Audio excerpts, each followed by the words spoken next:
একে তো গরম তার উপরে থাকে না কারেন্ট।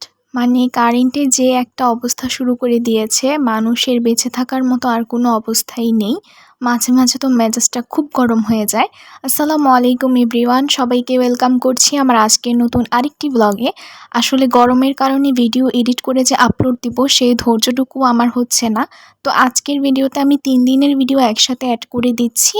আজকের ভিডিওটি আমি শুরু করে দিচ্ছি ২০ তারিখ সন্ধ্যা থেকে।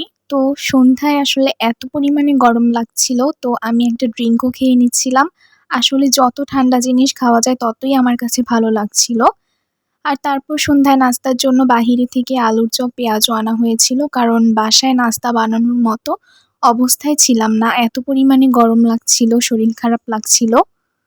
তারপর আমি রান্না-বান্না করব, তাই পেঁয়াজ কেটে নিয়েছি। আর পেঁয়াজটা একটু বেশি করে কেটে এভাবে একটা এয়ারটাইট বক্সে নিয়ে নিয়েছি, ফ্রিজের ডিপ কম্পার্টমেন্টে রেখে দিব, কারণ পেঁয়াজ প্রতিদিন কাটাটা একটা ঝামেলার ব্যাপার মনে হয় আমার কাছে।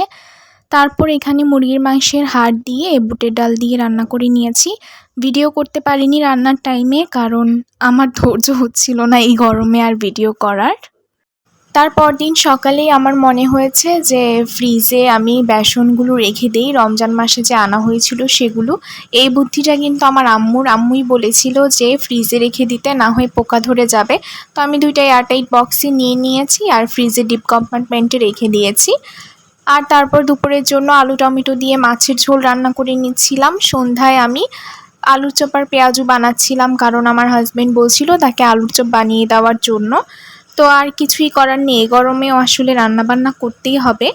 আর আমার কেন জানি খুব ফিরনি খেতে ইচ্ছে করছিল। আমার মিষ্টি জাতীয় খাবার খুব একটা পছন্দের না। আর ফিরনি, সেমাই এই টাইপের খাবার আমি কখনোই এত একটা পছন্দ করি না। বাট ইদানিং আমার কেন যেন হুট করেই ফিরনি খেতে খুব ইচ্ছে করছিল।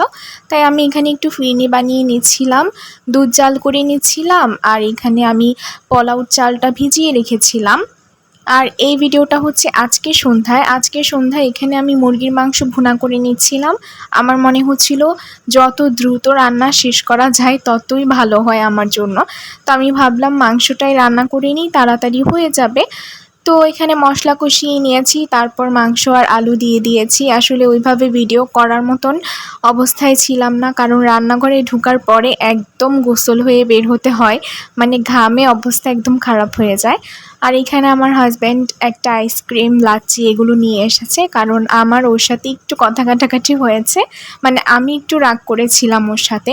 আর রাগ করে থাকলে কিন্তু লাভ আছে, রাগ করে থাকলে দেখবেন হাজব্যান্ড এটা সেটা এনে খাওয়াবে। যতক্ষণ রাগ করে থাকবেন ততক্ষণই আপনার লাভ।